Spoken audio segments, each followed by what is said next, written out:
Welcome to Raghavan naturopathy. आज बात करेंगे किडनी की रिकवरी बिना डायलिसिस और बिना ट्रांसप्लांट का हो सकता है कि नहीं। किडनी का रिकवरी का मतलब हुआ कि बिना डायलिसिस के आपका जीवन चल जाए। सपोज किसी का डायलिसिस चल रहा है, तो क्या ऐसा कोई ट्रीटमेंट है जिससे डायलिसिस बंद हो जाए, उसको ट्रांसप्लांट की जरूरत ना पड़े, आदमी का जीवन बिना किसी दूसरे के सहारे वो लंबी जिंदगी जी ले, उसी को बोलते हैं किडनी की रिकवरी। इसका आंसर है कि बिल्कुल ये संभव है और हजारों लोग यही ट्रीटमेंट ले रहे हैं। बेसिकली किडनी की रिकवरी तब होती है जब आप डायलिसिस बंद करते हैं। कुछ लोगों में किडनी थोड़ा मोड़ा खराब रहता है, जल्दीबाजी में धड़फड़ा के डॉक्टर डायलिसिस चालू कर देते हैं। इसकी वजह से किडनी रिकवर करने का टाइम ही नहीं मिलता किडनी को। किडनी यदि डायलिसिस आप लेते रहेंगे तो डायलिसिस क्या चीज़ है कि डायलिसिस से आपके बॉडी का प्रोटीन बाहर निकाला जाता है और क्रिएटिनिन की मात्रा उससे थोड़ा घट जाती है। तो वो जो प्रोटीन बाहर निकाला जाता है तो उसी प्रोटीन में सेल्फ रिपेयर और रिकवरी का मटेरियल होता है।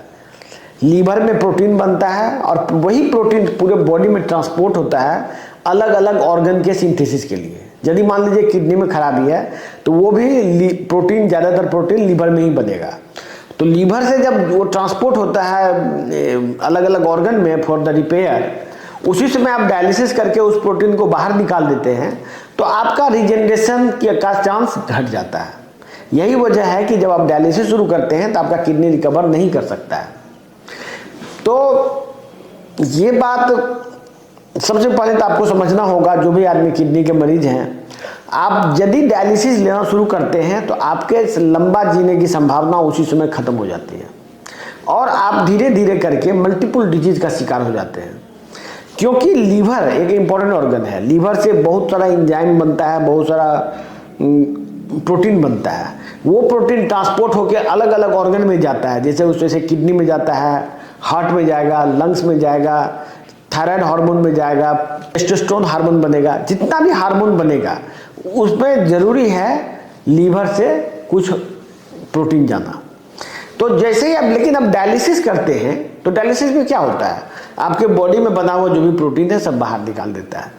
इसके वजह से ऑर्गन में जो भी प्रोटीन सिंथेसिस होगा, जो भी वर्क होगा रिजेनरेशन का, वो वहीं स्टॉप हो जाता है।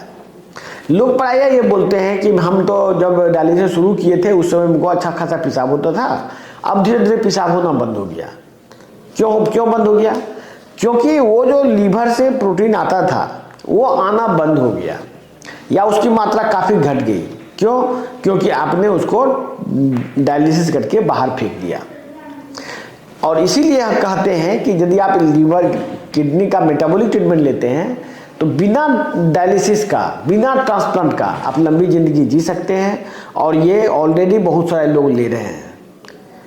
तो लोगों के मन में ये भ्रम है कि डायलिसिस से बेहतर ट्रीटमेंट नहीं है, लेकिन उससे बेहतर ट्रीटमेंट ऑलरेडी डेवलप हो चुका है और ये चीज़ एलोपैथिक वालों को भी पता है। आपको जो एलोपैथिक सिस्टम है उसमें ये बात नहीं सिखाई जाती है वहाँ के डॉक्टरों को कि इंसानियत के लिए भी कुछ काम होना चाहिए। इसीलिए इस रिसर्च के बारे में उनको पता लगाने की उनको ज़रूरत नहीं महसूस हो रही है। क्योंकि देखिए, किडनी कोई बाजार में बिकने वाली चीज़ नहीं है।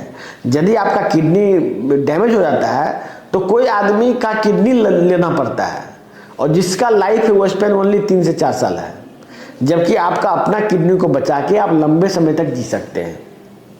इसीलिए मेटाबॉलिक उपचार अपनाइए और अपने आसपास के लोगों को इस चीज़ के बारे में इस वीडियो को शेयर कीजिए, जिससे कि लोग ये बात समझ सकें कि बेटर ट्रीटमेंट भी पॉसिबल है दुनिया में। ऐसा नहीं है कि जो ट्रीटमेंट को सरकार प्रमोट कर रही है वही तो ट्रीटमेंट अच्छा है। अच्छा ट्रीटमेंट, असली ट्रीटमेंट और बेस्ट ट्रीटमेंट जिसको बोलते हैं वो नेचुरोपैथी है। धन्यवाद।